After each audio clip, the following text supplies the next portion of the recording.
This is Sanjeev Shirudkar, NSS coordinator of Goa University.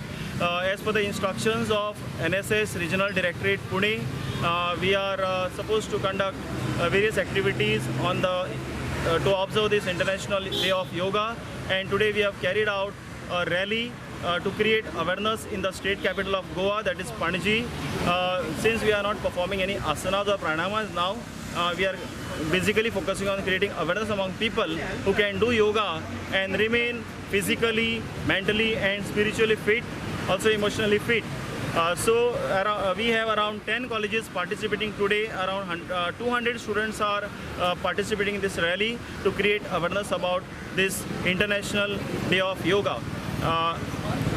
In my personal opinion, there are some 5 pranayamas like Vastrika, Udgit, then Kapalbhati, and there are some more which you have to practice on daily basis, like even Kapalbhati, Anulom Vilom. You can practice them on daily basis, and that is going to help our students also to focus on their studies properly, and will have a better society.